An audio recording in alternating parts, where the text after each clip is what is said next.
Sa iba pang balita, binawi naman ng prosecution ang isinumite nitong motion to admit amended information para sa kasong plunder laban kay Senador Jinggoy Estrada at mga kapwa-akusado. Nasa Sandigan Bayan ang aming kasamang si Sweden Velado, mag-uulat live.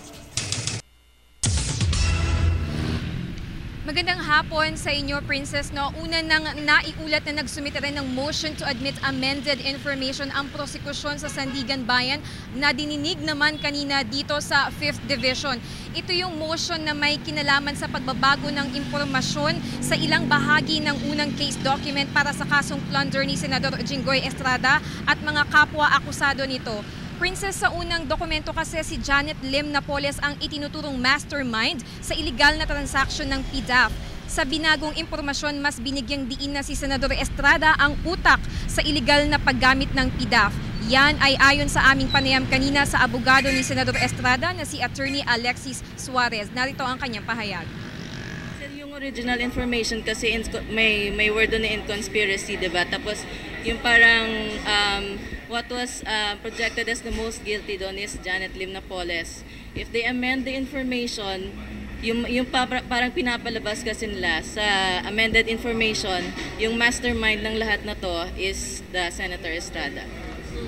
Princess, ilang mahalagang punto rin na napag-usapan kanina sa hearing ay iba ang theory o teorya ng kaso kung papalitan ng salitang in collaboration ang term na conspiracy sa first document. Sa isang panayam, binigyang linaw yan ng abogado ni Napoles na si Attorney Stephen David.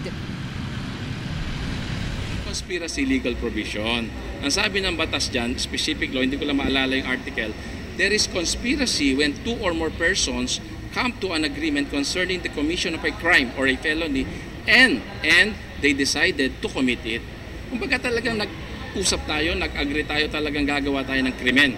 Ang collaboration, halimbawa lang, nagpatulong lang ako, hey, hindi ka, driver, pag-drive mo nga ako. Pero yung driver, yung kawawang driver, hindi niya alam kung ano yung intention mo. Dagdag pa riyan, Princess, kung aaprubahan ang amended information, maaaring palabasin daw sa detention cell muna sila Senador Jinggoy at Napoles dahil ang unang dokumento ang naging basehan para sa determination of probable cause at resolution for warrant of arrest. Ito naman ang naging pahayag muli ni Attorney Suarez.